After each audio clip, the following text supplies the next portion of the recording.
Hi guys, welcome to another episode of the OJ Podcast. I'm Daniel Bagapore, and today we're interviewing my friend Shon Thornburg. I'm a little excited because I've been wanting to interview him for the past probably 2 months, and today we are here at Riverside Life Services, right? Yeah. Facility. Mm-hmm. So welcome, Shon. Yeah, thank you so much for having me on, man. Yeah, dude, thank you. Yeah, absolutely. It's my pleasure. Yeah, and I can't think of a cooler room for us to be in than this baby facility. Yeah. It's a pretty cool room. This is the boutique for Riverside Life Services, and got some pretty cool baby clothes in here, actually. I was just looking at that Hawaiian shirt they got over there in the corner. It's pretty cool. Like if I was only 7 sizes smaller. I know, yeah. It's a bummer. So, yeah. But yeah, man. So the first question I like to ask people is, what is your origin? And I was wondering if you'd have an interesting backstory, because I think what you're doing right now is super interesting. So no pressure, but yeah, my origin. Where did you come from? So I mean, as far as where I was raised, man, I mean, this is my hometown. You know, I was born in San Bernardino, raised in Riverside. Right on. Lived my life here for many years, and still raising my family here in the Inland Empire. So yeah. Cool. It's a good place to be from.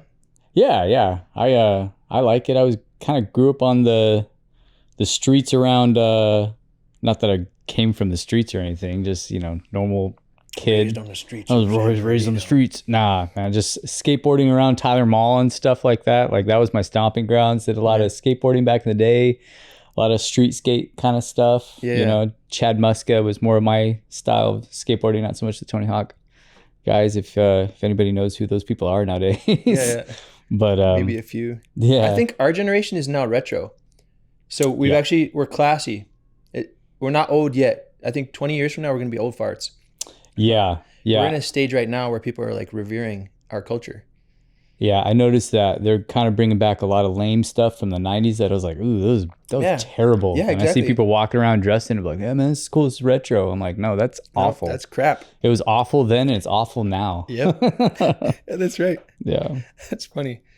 So, yeah, man. So you grew up here and then you shared a little bit about, you met your wife. You guys were both in a homeschooling group? Yeah. So we were part of a homeschooling umbrella group, as they call it, just a network of Christians, mostly Christians that were a part of the same homeschooling group. And cool. Within that, we had our own sports program. I mean, we were all terrible. Everybody that tried to make the team would make the team. Like it was just whatever. There's no real tryouts. We would still have tryouts, but you were going to make the team. You can run? So you can walk. All right, that's cool. Maybe not all the time. That's fine. You can still make the team. Yeah. We met sophomore year on the basketball court. And, there's not a whole lot of kids out there. So when there's somebody new, which I'd been going to that homeschool group and stuff since I was in second grade. Yeah. And sophomore year, that was her first year. So she got pulled out from public school. So she was pretty much hating life at that time. And I met her and it was cool. Like we were always attracted to each other and kind of friends, but didn't really date until after high school. Yeah. That's cool, man. Would you recommend that route for people? Because part of this podcast mission is to help educate young people who are going through some of the same struggles we went through. Yeah. Hopefully to better them. Would you recommend that, dating after high school versus in high school? Yeah, 100%. All of my friends dated in high school. None of them ended up with that person that they were dating in high school. And it's very rare. It's super rare. And everybody's like, well, that's going to be me and my girl. No, it's not. Yeah. Everyone's got the Romeo-Juliet complex. Yeah. We will die for each other. No one can separate us. Yeah. That's nobody want to see us together, but it don't matter, no. Because I got you. No, I really wouldn't recommend it. I mean, I have teenage boys now. One of them is the same age that I was when I met my wife. And that's a total, like, that messes with your head. Yeah. Because you're like, man, I remember being 15. Man, I remember how I thought about my parents. And now it's like, oh, that's me. I'm on the other side of this now. Yeah. But, we tell our kids to, it was better to wait. We kind of dated a little bit, both of us, my wife and I separately, obviously, in high school. It never amounted to anything. And really all it ever amounted to was just more hangups and issues later on. Really? And it didn't mean that I mean, it's hard for me to say this because I was homeschooled. You were homeschooled. You didn't get to go out. Man, I went out plenty, and my parents allowed me to do a lot of stuff. Like I wasn't the classic homeschool kid that just like, you locked your doors, you stayed inside. Read books, wore glasses. Yeah, like when Halloween comes around, everyone turns off the lights and just hides and stuff. Like, no, we got to go out. We did stuff. We went to, we did all the normal stuff. We just did our school at home. Yeah. And we're still part of rec leagues and different, I think homeschooling is way, I wouldn't ever call it cool because, no. Maybe it's cool just, in the same sense that we're cool now. Yeah, I guess. Yeah. We were never really cool, but now there's someone out there who thinks it is. Yeah. No, I mean, I think homeschooling is definitely more acceptable now. And, I mean, within that, I think, there's plenty of different, people that you can meet and communicate with and just have a normal childhood. But in all of that, I would say like there's a lot of growing up that needs to be done, including like learning how to be a good, because I mean, really to date, you want to date people to find the person that you're going to spend the rest of your life with. It's more of like, searching for someone, and, you really don't know what you need to look for or what's a good spouse until you get older. Because you don't even know what the heck is going on when you're 15, 16. You don't even know what you are. Yeah. Right? Yeah, exactly. So how can you try to find somebody else, or at least be a good counterpart, be a good, boyfriend or girlfriend? It's like, man, I don't even know what's going on in my own body and stuff right now. Like, how can I be a good... I just grew 3 inches yesterday. Yeah. I don't even know what's going on. Like, how can I be a good boyfriend? Yeah. But yeah, I would definitely wait. I would definitely wait. Advice. That's advice, you guys. To all you young folks out there, eager to make it happen. But okay, so you met your wife in high school or elementary, high school, and then you got married, and then what got you into what you're doing now, and what are you doing now?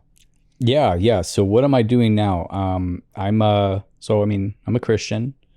I'm a husband. I'm a father. But what I'm doing now is I serve in a pro-life organization that is, its concept and its goal is to evangelize out in front of abortion clinics and really just try to draw people in, let them know what their options are. We're not there to protest. We're not out there to shame or condemn anybody. Yeah. But we're out there to show the love of Christ. Right on. Some people, I understand the day and age we live in. Some people, they use abortion as maybe a means for, birth control, something like that.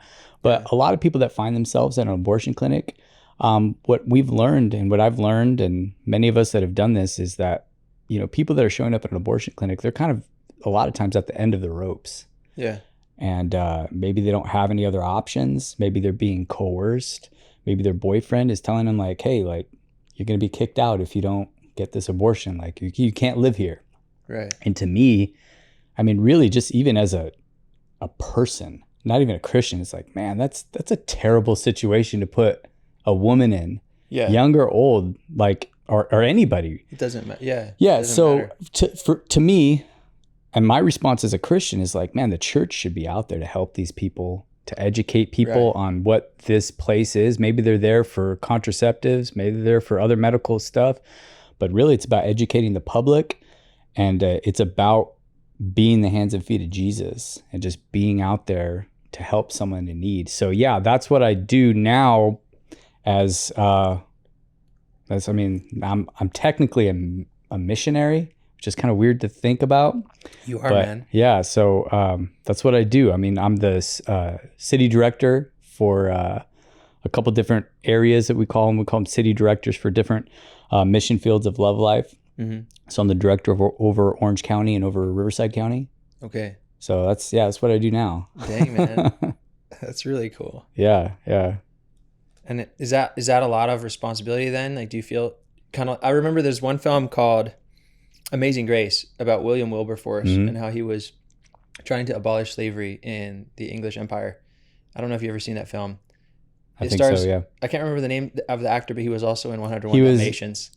Oh, it wasn't maybe I'm thinking of the other one. What didn't he's like the Fantastic Four guy too. Yeah, he's a Fantastic Four guy as well. Yeah, okay. Yeah. Sorry, man, if you're out there, we don't remember your name. But we thought you did a great job. You did a good job, bro. Well done. But he demonstrates the character of this tortured soul who's like day and night, can't sleep, can't even eat. Like I think his like fiance even left him because he's like sold out for the cause. He's like, I gotta rescue these kids or these people being sold as slaves. From Africa. And in a similar way, I've heard a friend of mine said, I'm an abortion abolitionist. Yeah. And that, to me, that's a new term. I hadn't heard that before, but I'm like, that's a beautiful way of saying it, that you're advocating for the rights of this individual who has no ability to speak for themselves. And in a culture, in a context where that might be looked down on, there might be a slave owner, right? Who's like, nope, not today. I'm going to have my slave, right? Yeah, per se, it's an analogy of what we have today. But that boyfriend who's like, nope, you're essentially like a sex slave, right? He's like, you're my toy, right? Or you're my trophy. And I can't have you spoiling your body, right? Yeah. Because not your pleasure. I don't care about you. I care about my pleasure. Yeah. I care about getting my needs met. And in a similar way today, you have that burden. Like I imagine, Yeah, man. That's an excellent, and I've heard that. I mean, really, it's better than just an analogy. It's the reality. Right. Throughout the ages of history, there's always been, that one force that was taking advantage of the other force, whatever it was, whether it was the governments, a people group, an ethnicity. And I think this day and age, we look back in time, we're like, man, there's no way I would have I would have been a slave owner. There's no way. Like that's a human being. Right. Who cares what his skin color looks like? That's another person. Yeah. And that's what we all kind of look at. Like, how could they have done that? Right. But it's like, we're doing that exactly. We're diminishing somebody else's rights just because they don't have a voice and we can't hear them. Mm-hmm. I mean, just like the black slaves, they didn't have a voice. Yeah. They had no voice in the public square. No. They weren't allowed. And everything that the white slave owners were doing was legal. Right. Just like what is happening at an abortion clinic. Yes. It's legal. Right. Illegal and socially accepted. And socially accepted, yeah. Back then, it was completely socially acceptable to own a slave. Like and it's been part of the norms of different societies throughout history. Yeah.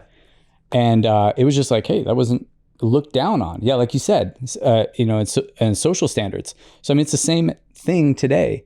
And really, Christians throughout history have been the watchmen on the wall, and people saying, hey, that's not okay. Like William Wilberforce, thank you. Him saying like, this isn't okay. Yeah. Like to the point where it ate him up inside. Like, this is insane. Like, why are my friends accepting this? Why is society accepting this? Yeah. And that's, I think, how a lot of Christians, and hopefully more soon, will have that same mentality. Is like, hey man, this isn't okay. Mm-hmm. I know it's legal. I know it's socially acceptable now, but this is completely a sin against God. And even on top of that, I mean, these people that are committing the abortions and getting them, many of them feel like this is the only option they even have. Right. So, I mean, the slave owners, they had choices, but the people today, a lot of them feel like this is the only choice that they have. So in so many more respects, it's such a more urgent need to have Christians out there obviously advocating and being a voice for the voiceless, but also being the help that these people need. These people that are going to the abortion clinic thinking like, this is the only option that I have. Or maybe they were raped, or maybe there was incest, even though, I mean, statistically speaking, it's only, a portion of 0.5%. Wow. Because I've heard that argument a lot. Everybody wants to use the exception to make the rule, but that's more of an exception. By and large, because of how easy and accessible abortion clinics are, and how it's just, again, a society, like this is just a norm of society. Yeah. People just make it more of like, all right, well, this is the only option I have. People say, hey, I'm trying to get through nursing school. I need to do this. This is my only option. They say I can't, do this. I've heard it too, where it's like for the betterment of my other baby, right? Yeah. I've heard really sad stories where there's like a woman who she's hit the glass ceiling, right? Yeah. She's living in a male-dominated society, right? Which I still think we are kind of that way in a lot of ways. And I think it's good for men to be leaders. Don't get me wrong. I'm going on the tangent, but I think that this idea that let's just pay these women less because we can, right? It put that lady back into a corner where now she's like, well, do I choose between feeding my child or having 2 kids who can't make it. And it's like, really, who are we as a society to think that that's appropriate? Yeah. To allow a woman to fall into that position, Yeah. It's terrible. And we're coming from a society in a time and age when people are like talking and advocating for women's rights and even saying like women are powerful and women can do this and women could do that. Like women can do everything men can do. And, that you got that whole, and it's like, there is definite truth in that. Like women can do a lot, and mothers are, they're forced to be reckoned with. They're so essential. But then all of a sudden, when it comes to an unplanned pregnancy, oh, no, you can't do that. You can't do that. Yeah. You can't be a single mom, or you can't, put yourself through nursing school and be pregnant. You can't do that. It's like, wait a minute. Like this same society group is saying women could do everything men can do. Right. But then, then when it comes to being pregnant, it's like, whoa, no, hang on. No, this is your right. It's like, wait a minute. Yeah. Like, they really kind of put them in a box. Right. This empowerment language, it's like they will empower and enable you up until the point that you have a conscience that goes against their values. Right. Right. At that point, say, oh no, you're not empowered at all. Take all the minute you start going against the narrative. Yeah. And that's how it's always been culturally too, right? Yeah. Like prophets, there's a verse in the Bible. It says, woe to you when all men speak good of you, for that is how your fathers treated the false prophets. And I think it was Jesus saying that, speaking to the disciples, if I'm not mistaken. And he's saying, look, if everyone's just going to heap compliments upon you, maybe you're not living righteously. Yeah. Because the majority of them are not living righteously. Yeah. And the ones who are speaking out in truth, they're going to be having backlash, right? You're going to have to fight the grain, right? Oh, 100%. Yeah. And if we're really supposed to be being the salt and light, and if everyone is SIN positive, sin positive. Yeah, man. And we're all doing this, that means everybody's compulsions of what they're doing is going to be towards sin. So if you're supposed to be this, Christian and leading people away from sin and towards Christ, that in and of itself means you're not going to be accepted by the vast majority of society, because you are preaching something counter to what everyone wants to do. Yeah, it's going against the nature, right? Yeah, going against nature. Yep, 100%.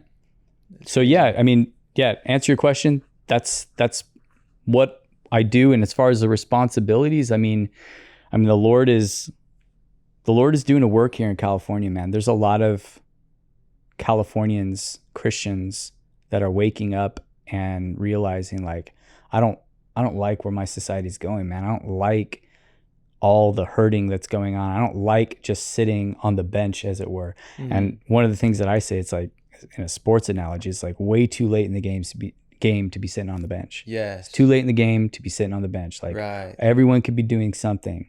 And to me, I can't think of a better place for a Christian to start out, because a lot of people are, well, I have no idea what to do. It's like, there's homeless people everywhere. There's sex trafficking going on. There's abortion issue. There's political stuff. I don't know. Like, this world is going to hell in a handbasket. Like, where do I start? Right. To me, it's like, for me, and obviously I'm coming from a biased opinion because, I work in a pro-life organization, but it's like, you know what? I can tell you exactly where a hurting, a broken person is going to be, and where an innocent life is scheduled to die. Yeah. I think we can start there as Christians. Like, we can all rally at that point. And when I say rally, I don't mean a rally or a protest, but a Christian answering the call and going and praying and interceding for the life of this child. Like, don't act like a buffoon out there. That's not what I'm talking about. Yeah. It's like, let's take our most powerful spiritual weapon that we have, which is prayer and fasting as a Christian, and apply it to spiritual warfare that is being pushed on and manifesting itself on these people that are finding themselves at the end of the ropes. And you have the spirit of darkness over them say, just do it. Just go and do it. Do it. It's going to be fine. Your life's going to be better. And the second that they get that done, they're getting accused. And how could you do that? You're a terrible person. Like that's what Satan is doing to these people. And it's like, oh my gosh, us as Christians, like, we should be there to be the literal hands and feet of Jesus. Say, hey, listen, like, we want to give you that tangible help. If you need medical services, even if it's not having to do with an abortion, but you need help. Yeah. Like, let's get you plugged in somewhere else that isn't this place of darkness. Let's get you over here to a place like Riverside Life Services. That's a fully licensed medical clinic that can help you with things. And That's if, awesome. if you're going through something and maybe you're just an Uber driver showing up and man, you've been having a hard life. There's a Christian there and you just show up at that, to drop off your Uber drop off at the Planned Parenthood, wherever it is. And there's a Christian there and they just say, hey man, can I talk to you? Yeah. Can I pray for you? Can I talk to you about Jesus? Yeah. And just trying to be, again, Christians being that salt and light. But anyway, you're going to get all of that at these abortion clinics. And if you apply it correctly, and again, you're not acting like a complete lunatic and yelling and cursing at these people, like that's not what I'm advocating at all for Christians to do. Right. It's to go and pray and to be the hands and feet of Jesus at those places. Yeah, man. That's so good, dude. That's so powerful. And so like you mentioned, like if you're a person who you don't know how to get involved, right? What are some ways people can make a small step towards being involved? If this moves their heart, if they're like, hey, you know what? I want to do something for the unborn people. Right.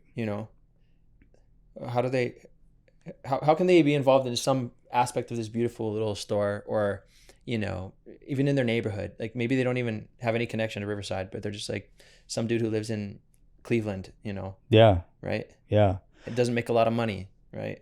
Yeah, the organization that I work for, and I'll tell you this, to the people that, maybe you're a Christian, you want to get involved and you're motivated by hurt or like anger towards the abortion issue. I'll tell you right now, you're not going to find a home at the organization I work for. We're motivated by our love for life, not by our hatred for abortion. Yes. So everything that we do is motivated by love, the love that Christ gives us, not hatred. And as abhorrent and terrible as abortion is, because it is literally the murder of an innocent child being killed in the mother's womb. It's a terrible thing. But you can't let that be your driving factor. Hatred for something. You're not going to do anything good. So to preface it with that. Yeah, man. That's a good preface. Yeah. Very necessary. Yeah. But I mean, if you're involved in a church anywhere, so our goal is to unite and mobilize the church to create a culture of love and life. And the result of that will be the end of the abortion and orphan crisis in America and really across the world. Really, the emphasis is on getting the church woken up and involved. And how can we do that? What can we do? And that's what Love Life seeks to do, is that we want to go alongside the Christian, the believer, and equip them to come alongside the abortion-affected person, whether it's a past abortion or somebody considering abortion. We believe that the church should be there with the answer. And Love Life's goal is to equip the church.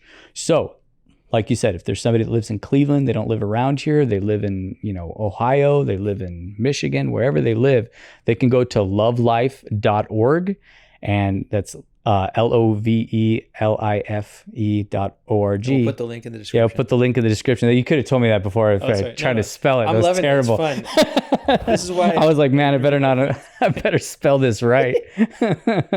But yeah, lovelife.org. And on that, you'll see some information that will be there. And if there's not a Love Life presence near you can find one that's near you.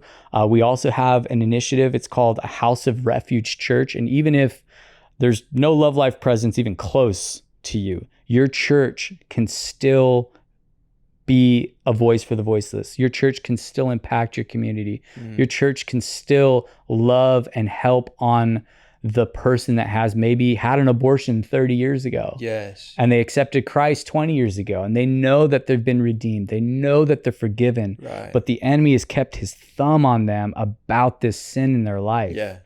And the Lord's in the business of reconciling people to the Father through Jesus. He's in the business of healing and restoration. So he wants to do that. If you have an abortion in your past, he wants to heal you. And Love Life can get you connected with amazing post-abortive Bible studies. They have these just in-depth studies that are just totally God-breathed and organized by people who have been healed by the same sin in their past. It's not about judging or condemning. It's not about like, hey, go up and confess to the church. Look what you've done kind of thing. No, man. It's really like, hey, we all have sins in our life, and some of them still have strongholds over us.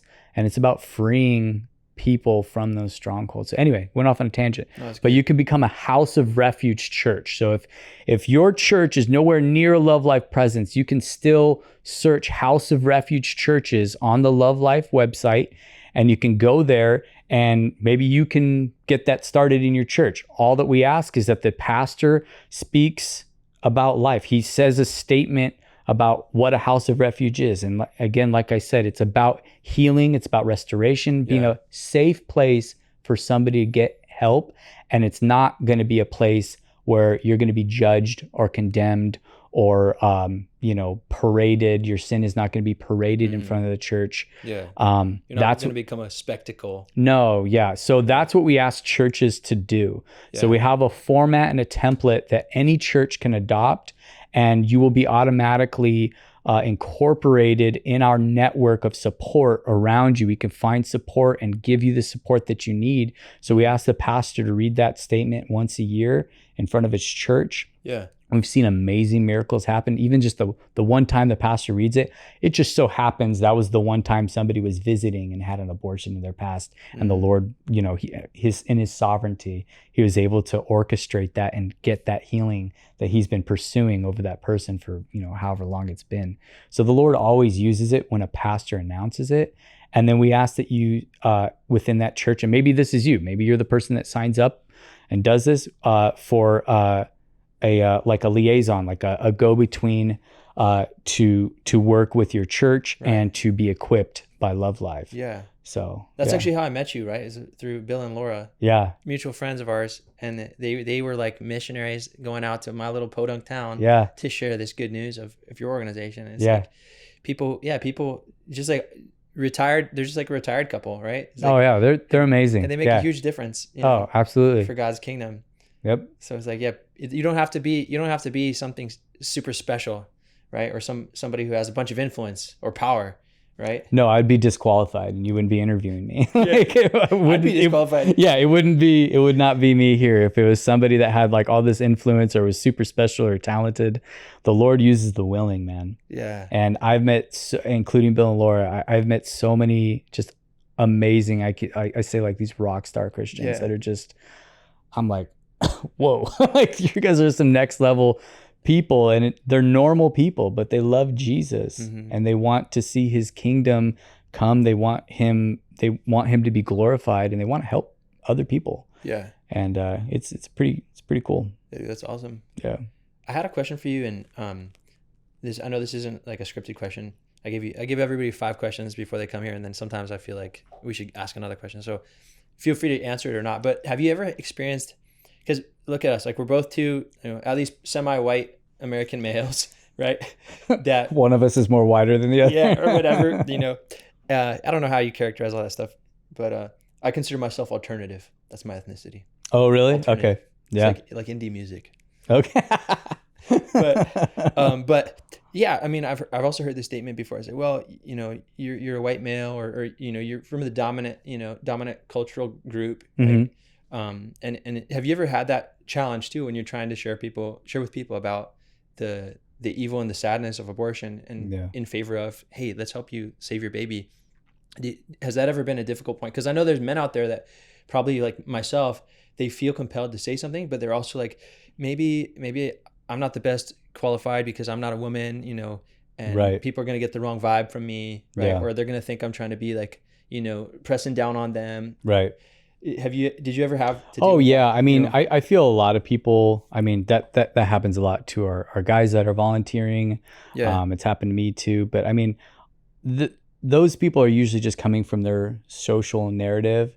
Yeah. And just because that's an argument that somebody makes doesn't mean that that's where I need to start my argument back. Right. So it's more about how about the substance of what I'm saying? What's your issue in what I'm saying? What's your issue in what I'm doing? Yeah. It's like, okay, I'm not gonna go along with this, well, you're, straight white male, like you're the worst of society. It's like, okay, like Why are you shooting the messenger? Right. If I am doing those things in the short amount of time, in the last 10 seconds, you've seen this from me, then yes, I should be rebuked. But where in this last 10 seconds when you met me, have I done that? Yeah. Have I demonstrated oppression? Have I demonstrated anger, any kind of oppression? Is my countenance, a certain way, or am I because then if I am doing those things, then yeah, I shouldn't be out there at all. That's a terrible, any person that does that or belittles another people group or person. Again, that's why we're motivated to be out there, because we believe that there is an oppression going on. Yeah.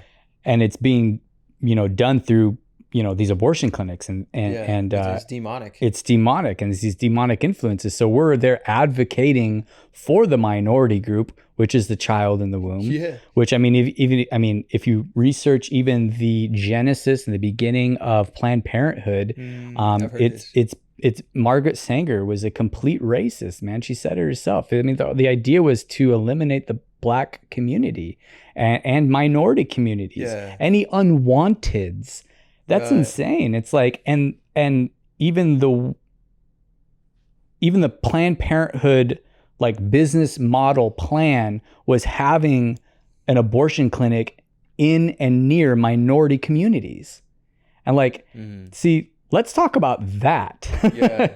Why aren't we talking about that?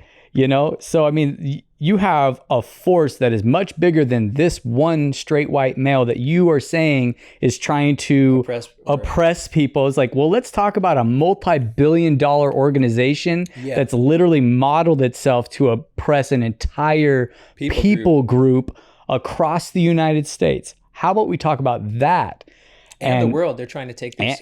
Abortion to other countries. Yeah, abortion exists across the world, and I know Planned Parenthoods. They're all over the place. And if it's not Planned Parenthood, it's somebody else following their business model. Yeah. So I mean, really, it's more about like, well, let's talk about what I'm saying and what I'm here doing. Have I demonstrated anything that is done that? Well, no. It's like, and then I'll ask. It's like, well, are you against, me as a person, as a man being out here to help somebody that maybe needs help, that maybe has been coerced to get an, abortion? Or would you be against me just helping someone that needs help? I'm not forcing myself on anybody. Yeah.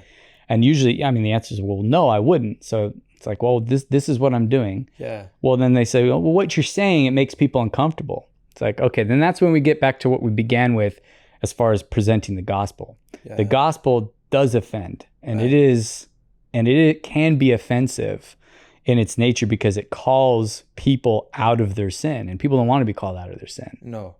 And as long as I'm not out there saying, well, you're just a wretched, I'm not saying that. I'm just saying, hey, listen, like there's another way. Yeah. I don't think those words are very offensive by nature, right? Yeah. It's just, people want to be offended for, certain things, and people are offended when you call them out. But sometimes it's that guilt, right? That even you're not even throwing shade on them. You're not trying to make them feel bad. No, definitely not. But because they're feeling guilty, there's a proverb that says that the righteous man, guilty flees though no one pursues him. Yeah. But the righteous is as bold as a lion. Yeah. And I can say this from my own experience. When I've been guilty of something, it's like burning coals into my heart. It's like, even if somebody's not looking to bring something up, I'll be like, hey, get all defensive. Why are you asking? Or you avoid certain people in your life that are going to call you out. Right. And it's like, it's not because they're bad. It's because I'm bad. Yeah. And it's like, to have that, it's uncomfortable. It's abrasive, right? Yeah. That accountability. But it's ultimately good because it's for the betterment of myself as a human being. Like it shows that person truly cared enough about me to say, Daniel, I think what you're doing is wrong. Yeah. It doesn't matter what I think. This is what the Bible says about what you're doing. That's why it's wrong. And that's what love is, man. Is like, love does that. You put yourself in an uncomfortable position and you open yourself up for maybe being ridiculed or hurt, yes, or rejected. That's what true love is. Yeah, man. And that's what we're supposed to, as Christians, exemplify. Like, we're supposed to be like Christ. That's what Christ did on the cross. Like, he showed us his love. So again, like, you get out there and people might not agree with you, but really in honesty, if somebody was barreling down a highway, a stranger, and like the bridge collapsed. Yeah. And you didn't do everything in your power to stop that car. Like they have their own, like, you put signs up, bridge out, don't go. And you're waving your hands, you're screaming, you're letting them know like, hey, like you're going to die if you keep going down here. Right. Right. That's our responsibility. Yeah. And the Bible says that, says this in the Old Testament, but it says that, the watchman on the wall, he's there. And if he doesn't do his job and warn against the impending doom coming into the city that he's watching over, their blood is on is on him. Mm-hmm. It's on him. He's going to have to account for that. He didn't do anything. Yeah, that's but he didn't technically do he didn't kill anybody. Right. He wasn't an accomplice. Yeah. So to us, it's like being a neutral Christian means, and that abortion is existing in your city, you got blood on your hands, man. Like we can't be neutral about it. No. But we also can't be lunatics about it. There's got to be there's got to There's got to be a way that we can do this without being abrasive and rude, but also like, hey, the bridge is out. People, you're coming into this place and you're going headlong into something that's going to hurt you and destroy you. Yeah. And really the only example we can follow is Christ's example. Yeah. How did he do ministry? What did he do? So that's why a lot of what Love Life does is it's gospel centered. Yeah. Everything that we get, what we train our volunteers, every volunteer that we have is background checked. They're trained. They got to be told where to stand. They got to be, hey, these are things you can say. Yeah. You're not allowed to say this, but it's all centered around the Bible. It's centered around the gospel. How did Christ do ministry here on earth? And how can we apply it at this place, at this mission field, the abortion clinic? Right. Yeah. So that's the way we do stuff. Cool. I don't think you even asked that, but no, we just kind of go off on tangents. That's what this is about, man. It's a conversation between two friends. Yeah, that's true. Yeah. Thank you. Yeah, man. Happy to be your friend, buddy. Thank you. I think I'm more happy. But yeah, dude, this is great. So the last two questions I have for you, and then we'll probably wrap. Okay. What would you consider to be, if you had to pick one thing, what would you consider to be your purpose? Oh, yeah. I know that's like a huge question to answer. Yeah. Purpose, finding someone's purpose is that's a profound thing. And being a human being, we all have purposes. I can't stand, I could definitely go off a tangent. I'll just answer about take myself. All the time you need, man. No, but like just the whole idea of like, well, we're just animals and we're just accidents. Then in that case, if that were true, then you're right. We don't have purposes. And, people get messed up psychologically because it's like, wait a minute, I have no purpose. Yeah. That's counter to what God put in us. And then people grow up thinking like, I don't have a purpose. I don't have a meaning. Yeah. How defeating. Like what am I doing here? Yeah. Right. That's why this society, this world we live in, they need Jesus, because Jesus is the one that gave us life and he gives us our purpose. Yes. And all of our purpose is, as his creation, is to glorify him and to, people say, I say, we're glorifying and praise and enjoy him. Right. And it's like, oh man, that sounds boring. You're just sitting around praising the Lord and stuff. It's like, it might not look like what you think that looks like. So to be a Christian, my purpose is, it's to glorify God. It's to do his will. And if God were really like a terrible like dictator or something, that would be a terrible statement. But he calls himself a father. And some people are like, well, my dad sucked. Like, I had a terrible dad, Yeah, some people like that. I'm not looking for another one. Yeah, exactly. And in that setting, it's like, I'm sorry. Like, I don't blame you for feeling that initially, but he calls himself a good father. Yeah. He is like that ideal father that cares about the kid and knows everything that the kid likes and likes to do. And he wants to be that guy, be that dad that like blesses them and gives them those things like, hey, so I noticed you really liked, going outdoors and stuff. And like, look where I set you up. Yeah. Like he wants that for his kids. Right. He wants to bless them and he wants to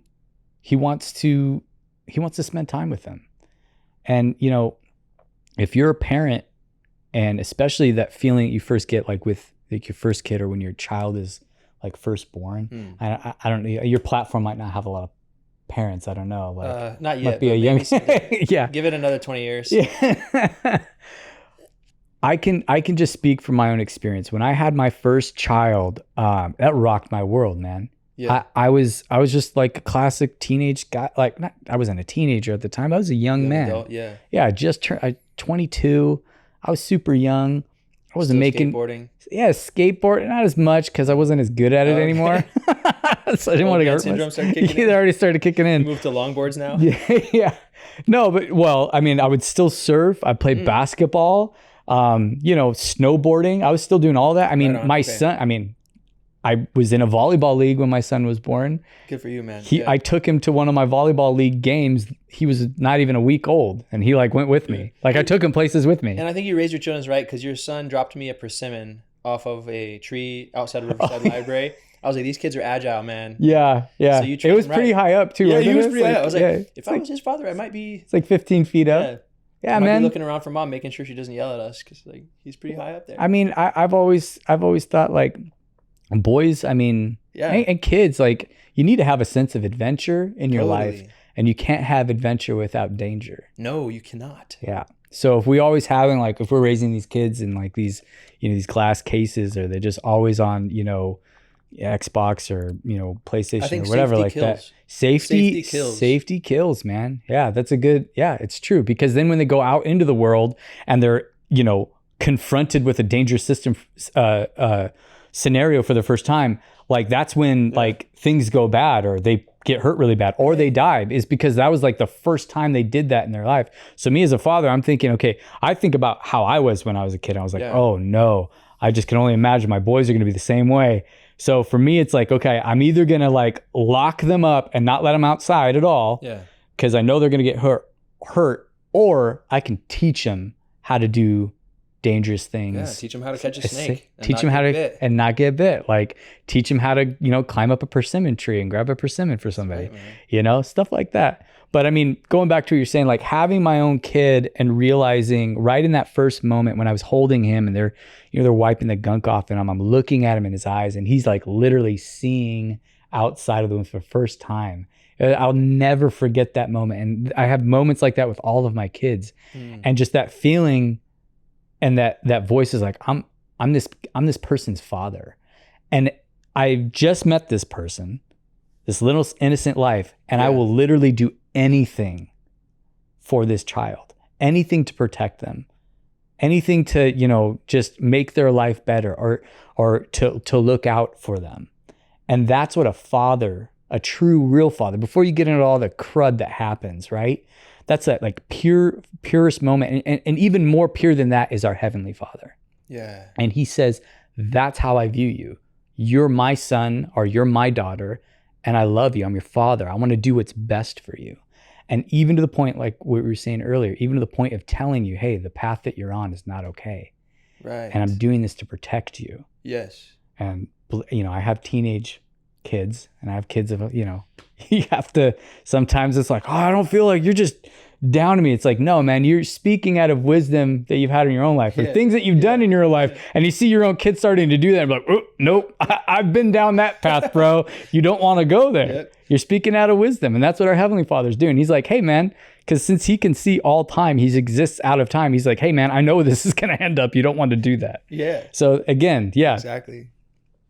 Anyway, but yeah. Well, yeah, man, I think you kind of answered the last question in the second last question too. Because what role did God play in all that? Oh yeah. But I mean, you might be able to expand a little bit on, I guess, what called you into this, or how did God call you into this stage of life, into this ministry? Because I know shortly before we met, actually, you were working in another field. Mm-hmm. But it seems like God God clearly guided you to where you're at now. Yeah. What did that look like?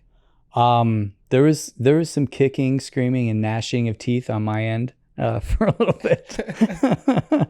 No, really, I just started in this ministry because it was something that was, the Lord put on my heart, and my yes looked like something else in my mind and the Lord had other plans. Yeah. So it was really just going and like seeking the Lord. Yeah, dude. What does the Lord want for me to do? And that was a scary thing. That was a step that I had to take. And, I had a lot of wise counsel and advice from a lot of, talking to my own father. I have a good relationship with him, my mom and my wife, obviously. And, other pastors in my life saying, hey man, have you sought the Lord about doing this ministry thing full time? Because I was a volunteer for 2 years.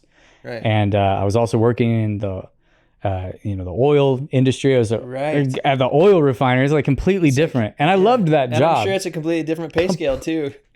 Just slightly. Just slightly. Just a little bit. Yeah, it was a very comfortable job in the pay scale range. And it was but it was time demanded, but I loved it because I was working with my hands. I got to do team work oriented things. I love working with teams and stuff like that and people, and it was cool, man. Like good group of people. Yeah. So it was on that side, it was hard to get out of it too. It's like, man, I'm comfortable though. Yeah. And I'm a creature of comfort. I think we all are, but I'm really bad. It's like, if I'm comfortable, man, I'm gonna stay there. So yeah, that's why I said there was some kicking, screaming and gnashing of teeth. This is not the quintessential manly field, sitting in a baby room talking on a podcast, right? And you don't strike me as the man who would have dreamed of anything less than full masculinity.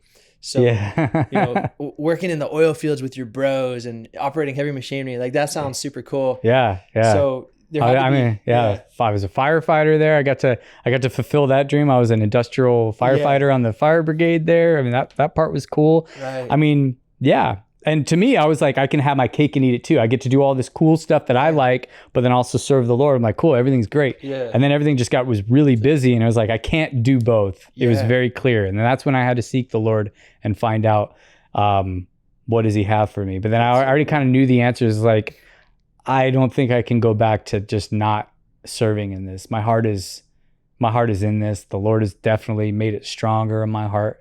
My heart breaks for what's happening at the abortion clinics. My heart breaks for what's happening inside of our churches, either it be the apathy of the church not getting involved, or all the hurting people that are in the church waiting for help. It's like, man, these people need a voice. These people need help.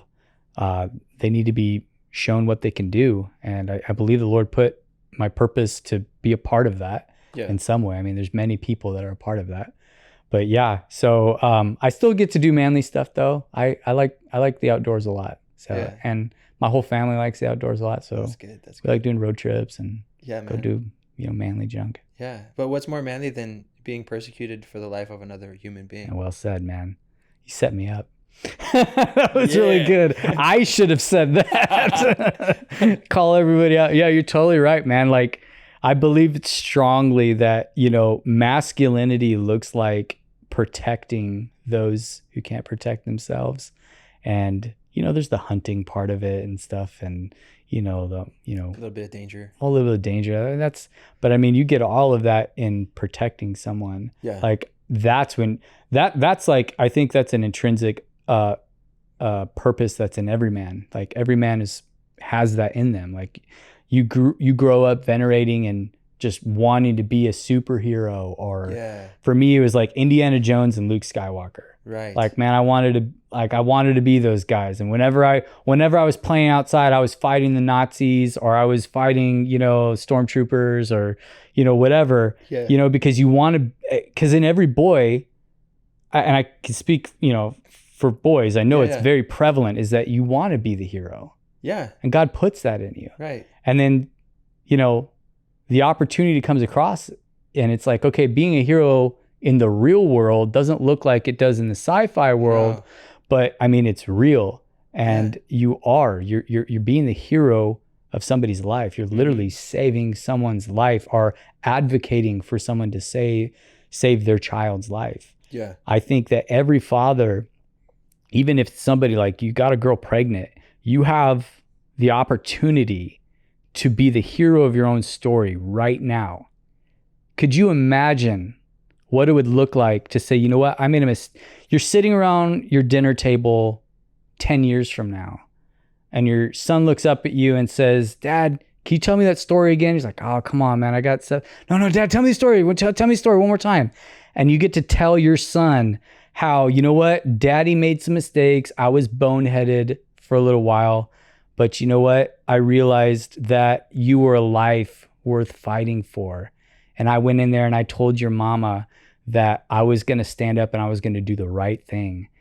And you're able to tell that kid how you saved his life. You were literally his hero. You could be your son or your daughter's hero today.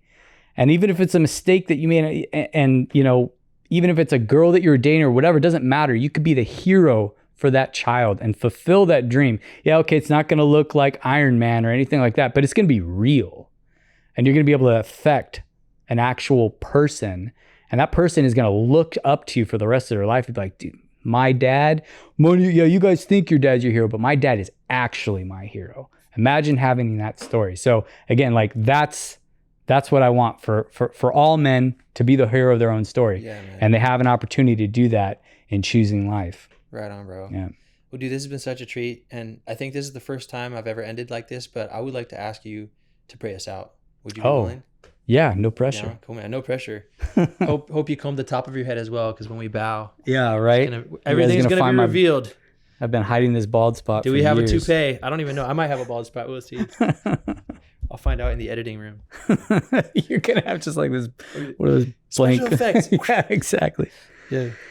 Heavenly Father, we thank you so much for our time together. Lord, I thank you for Daniel and for this ministry that you put on his heart. Lord, I thank you for his heart, just to share with people real stories and authentic stories. I pray that people would be blessed. And Lord, I pray that you would bless the ministry of the place that we're at right now. Lord, that you would anoint and bless it. And Father, I pray that you would be with the person maybe that's watching today or listening or whatever. Lord, that you would minister to their heart. And even if it's nothing that we said, but Father, that your Holy Spirit would speak and rest upon this podcast, Lord, to minister to that person with wherever they're at, Lord. We know, Father, that you love them.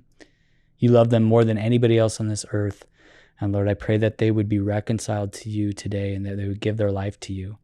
And I pray, Father, that you would bless us and keep us, Lord, and that you would shine your face upon us. And Lord, that we would go before you and make disciples and to make you known and for your name to be glorified.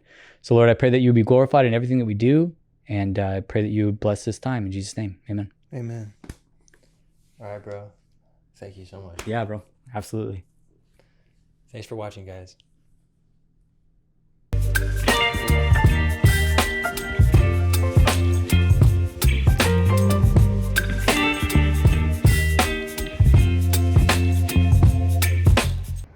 Hey guys, this is Shon. I just wanted to invite you guys to our final prayer walk of the year, November 11th, 9 a.m. at Low Park. We're going to be gathered together with dozens of churches and hundreds of Christians, all united under the same common banner, our love for life and our love for Christ. So I hope you guys can come out. It's going to be a great time of worship and prayer together. Again, it's November 11th, 9 a.m. at Low Park. Hope to see you then.